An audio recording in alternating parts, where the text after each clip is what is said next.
All right, let's say that I give you an example. Let's say I give you the genotype for mom and I give you the genotype for dad. And my question could be to you is, what is the probability of what the offspring will look like? All right, so let's take a look at this, and let's use H again for the alleles. And let's talk about eye color, since that's what we talked about already. Okay, let's say that mom here, use this one. Say that mom, her genotype, okay, is big H, little h, just like that. All right. So what color eyes? What's the phenotype for mom if we're talking about eye color again? All right. Mom would have brown eyes, right? And we're going to, we put a little cross, we put an X there to tell us that we are crossing these alleles, this trait, okay, with their spouse's trait. So this is mom's, and we're going to put dad's right there. So I'll just put mom, all right, that's her genotype, and here's dad's. Okay, it's dad's. You can write this down as well. This will help you out. So we could say mom and dad are both heterozygous. Okay? They're both heterozygous. That's their genotype. Okay? Their phenotype is that they both express brown eyes. All right? So if it helps, let's write it in. Brown eyes. Okay? And brown eyes. All right? So my question could be, using a Punnett square, what would their offspring look like? What's the probability that their offspring will have brown eyes, all right, versus blue eyes, right, the recessive trait in eye color? So what you would do here is you would go ahead and build your Punnett square, just like that. All right, we got 4 boxes. We're looking at one trait. That trait is eye color. All right? So, mom's alleles are going to go here. Dad's will go here at the top. All right? So let's take mom's alleles. And we're going to put her alleles here. So that would be, remember, uppercase letters go first. Big H. Little h, just like that. All right? We're going to go ahead and put dad's alleles there.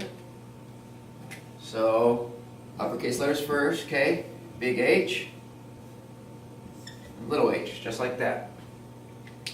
All right. Now, to do the cross. Remember, we take one allele from the top of the box and one allele from the side box, or from side of the box, and we place both of them inside that box. All right? So, dad's comes down, right? Mom's come over, and there we go. That's the genotype for one. It's a probability, so it's a possibility that one of the offspring may be homozygous dominant. All right? Homozygous dominant. The next box here, okay, mom is going to get one allele. Okay? Remember, the uppercase letters go first, dominant alleles go first. So big H, and dad's is coming down, little h. Alright, look just like that. This box here, uppercase letters go first, so dad gives this allele. Uppercase H goes first, mom gives the other allele, lowercase or little h. Alright? And there you go. That's the allele type. And the last one for this box here, just take the last 2 alleles, bring them together. We get little h, just like that. Okay? So that's how we do the cross here. Now, when I ask you the question, what is the genotypic ratio and what is the phenotypic ratio, all right, that's when we actually have to look at what's inside the Punnett square to find that out. All right, so let's do this. Let's go. All right, genotypic ratio, so write this down, genotypic ratio. genotypic ratio. The word geno, right? Talking about the genotype.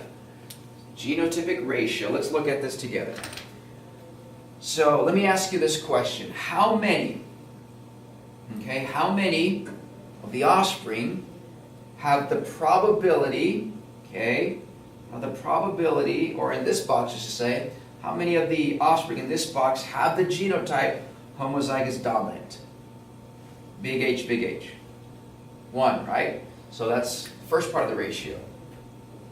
It's 1. Okay, make sure you put your colons there. We're dealing with ratios.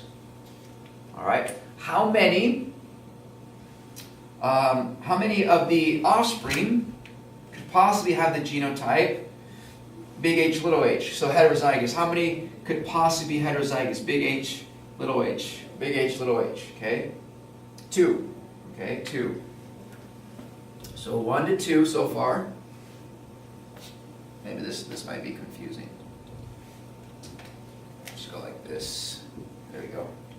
So 1 to 2. All right. And then what's the probability or the possibility that one of the offspring will end up being homozygous recessive? So little h, 1. Okay. It's the probability out of 4, because we're dealing with a possibility out of 4 offspring. Okay. So this is a 1 to 2 to 1 genotypic ratio. All right. 1 to 2 to 1 genotypic ratio. So out of this 4, the 4 offspring, right? We're not saying that if mom and dad have 4 offspring, that one of them is going to be homozygous dominant, 2 of them are, right? It's a probability. Going back to the analogy of me using the quarter, right? There's 2 sides to a quarter. If you flip that quarter, you have a 50% chance of getting heads, 50% chance of flipping a tails, right? But that may not be the case if you flip it twice. The more you flip that quarter, the closer you get to that ratio. All right? So we have a 1 to 2 to 1 genotypic ratio, meaning one of those offspring out of 4 have the probability of being homozygous dominant. 2 out of the 4 have the probability of being heterozygous. And then 1 of the 4 have the probability being homozygous recessive. So that's all that means right there. Genotypic ratio, looking at the alleles, the genotype. All right? So the last part to this that we're trying to figure out is what would be the phenotypic ratio. Remember, phenotypic ratio, phenotype, we're dealing with the physical appearance of the offspring. So the phenotypic ratio, go to write this down, phenotypic, right, pH, phenotypic ratio, okay, looking at the physical appearance, what we actually see, okay. Let me ask you this question. Remember, going back to what I said earlier, the uppercase letters, okay, the dominant alleles will always be expressed, okay. An uppercase H expresses brown eyes, okay. A lowercase h would express blue eyes. But in this scenario, so let's go back to mom and dad real quick. In this scenario, when you have an uppercase allele or dominant allele and a recessive allele, so this is heterozygous, dominant allele, recessive allele, the dominant allele will always dominate the recessive allele. So you'll see the dominant trait and not the recessive. So yes, that does mean that mom and dad, in this case, carry the allele for blue eyes. Even though they don't express it, they carry it. That's how in some of your family pedigrees that you created, some of your family members, or maybe a lot of your family members, all had brown eyes, and then all of a sudden you have somebody that has maybe blue eyes or green eyes, right? So at some point, somebody was carrying the allele for that color eye, that blue eye or green eye, and that's how all of a sudden you got the probability of them having blue or green eyes. Okay, so let's go back to phenotypic ratio real quick. So if we look back here, we have a dominant allele there, meaning brown eyes. It dominates the recessive allele, so there's blue eyes, there's brown eyes. But since brown eyes is dominant, you're going to see the brown eyes, not the blue eyes, all right? So there you go. We got brown eyes there. So let me do this. This might help. put a star here. That offspring has a probability of showing brown eyes. Okay? This one here, there's that dominant allele again. Okay? It's going to dominate the recessive allele. So this one's going to express what color eyes? Brown eyes. Okay? This one's easy. We have two dominant alleles for brown eyes, right? So of course, that's obviously going to be brown eyes. Now how about this last case here? So far we have three, all right, 3 out of the 4. 3 out of the 4, okay, would express brown eyes. How about this one here? Is there a dominant allele here? No, they're both recessives. Homozygous recessive, little h, little h. So what color eyes do you think this offspring has a probability of expressing? Yes, you're correct. It's blue eyes. Blue eyes. Okay? So out of 4, because we're dealing with the possibility out of 4, okay? 3, the phenotypic ratio would be 3 to what? 3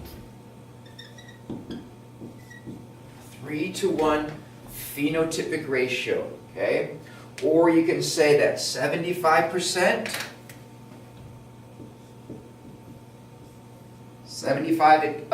will express what color eyes?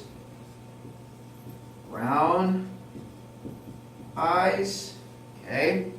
And the remaining what? The remaining 25% will express blue eyes. And remember, that's a probability. So there's the phenotypic ratio, 3 to 1.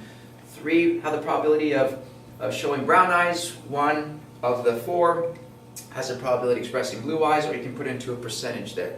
All right, so genotypic and phenotypic ratio. All right, so hopefully this has helped you. What I'll try to do is I'll try to post this video onto your Google Classroom so you can actually go back and reference it. If these type of videos help you, maybe I'll do more of these as tutorial videos that you can go back and reference. So we'll talk about it when I get back on Monday. All right, so there you go. That's one part of your quiz on Friday. Hopefully you're able to get all that down.